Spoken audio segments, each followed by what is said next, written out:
Selamat datang di bumi Marapu. Itulah ungkapan yang selalu diucapkan penduduk Pulau Sumba ketika berjumpa dengan orang dari luar Pulau Sumba. Pulau Sumba merupakan tempat di mana orang-orang menganut sebuah kepercayaan yang disebut dengan Marapu. Kata Marapu bukan berarti gersang, kondisi alam yang acap kali membingkai pandangan orang terhadap Sumba. Marapu adalah agama kepercayaan asli sebagian besar penduduk Sumba. Di sini kita akan melihat bagaimana agama kepercayaan orang Sumba ditinjau dari 7 dimensi menurut Ninian Smart. Dimensi yang pertama, dimensi doktrin. Yang ilahi disebut sebagai Mori atau Mola Marawi oleh masyarakat Sumba atau penganut agama Marapu. Sedangkan yang insani, yaitu manusia, mereka menganggap manusia sebagai bagian yang integral dengan alam semesta ini. Dan pandangan terhadap alam semesta itu sendiri, Marapu memandang alam semesta ini sebagai makrokosmos. Alam ini dibagi menjadi 3 tingkat, yakni tingkat atas yaitu tempat yang ilahi dan Marapu, tempat tengah manusia dan segala ciptaannya hidup, dan yang tempat bawah yaitu tempat arwah yang tersesat atau roh-roh jahat. Dimensi yang kedua yakni kisah naratif. Kisah naratif ini bisa dilihat dari 2 segi, yakni simbol dan mitos. Simbol yang bisa kita ambil yakni Nyale. Mitos. Cerita mitos dari Nyale ini adalah ketika Nyale itu semakin gemuk dan berwarna-warni ketika ditangkap di tepi pantai, maka akan menunjukkan atau menggambarkan suatu panenan yang berlimpah. Ketika sebaliknya Nyale itu sedikit dan juga agak kecil ukurannya, maka diyakini bahwa tahun ini akan terjadi kelaparan atau gagal panen. Dimensi yang ketiga yakni ritual. Beberapa proses ritual yang terjadi, yakni yang pertama, urata. Para ratu adat bertemu untuk menentukan hari pelaksanaan pasola.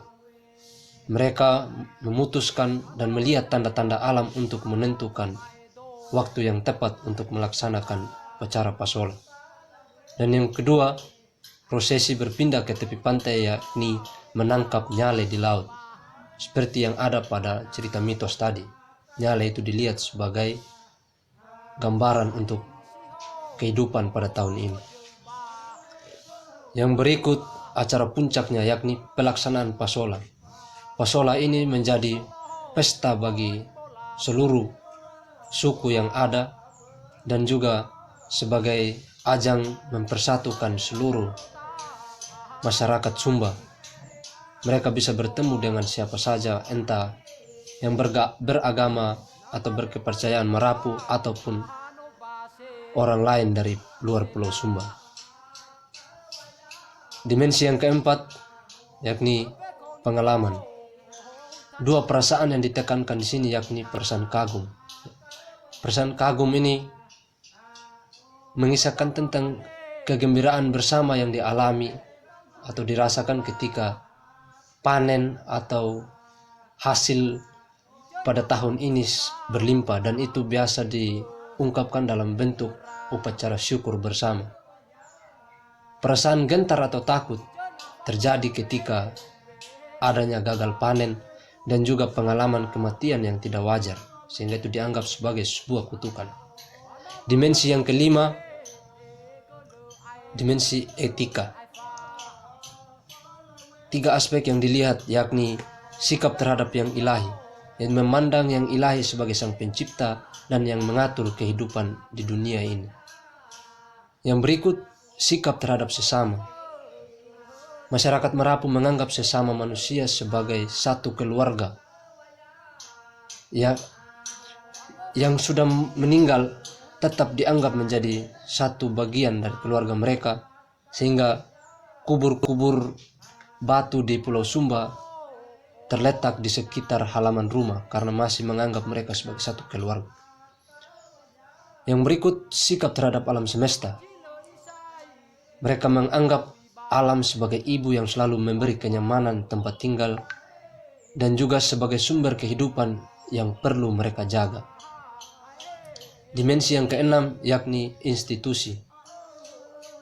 Kelembagaan yang ada dalam kepercayaan Marapu yakni ratu adat adalah sebagai pemimpin dari suku-suku yang ada di Pulau Sumba, dan ketika ada upacara adat atau ritual-ritual tertentu, maka merekalah yang memimpin upacara itu atau ritual itu.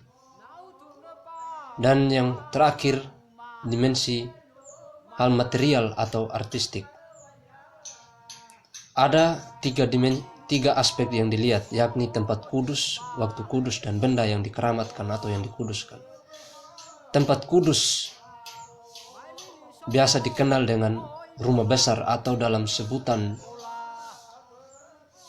bahasa setempat yakni Uma Kalada. Waktu kudus yang biasanya dikenal di Pulau Sumba yaitu Wula Podu, yaitu jika diartikan dalam bahasa Indonesia bulan kudus. Dan yang berikut, benda yang dikeramatkan sangat banyak, contohnya seperti parang, tombak, gong, dan sebagainya. Dari keseluruhan dimensi ini, semuanya bisa dilihat atau ada dalam kepercayaan Marapu itu. Setelah itu Marapu juga mendapat gambaran-gambaran dari yang ilahi itu sebagai Tuhan Sang Pencipta, mengenal yang pencipta itu sebagai Allah atau Yesus berkat masuknya agama-agama seperti Katolik, Islam, dan Protestan.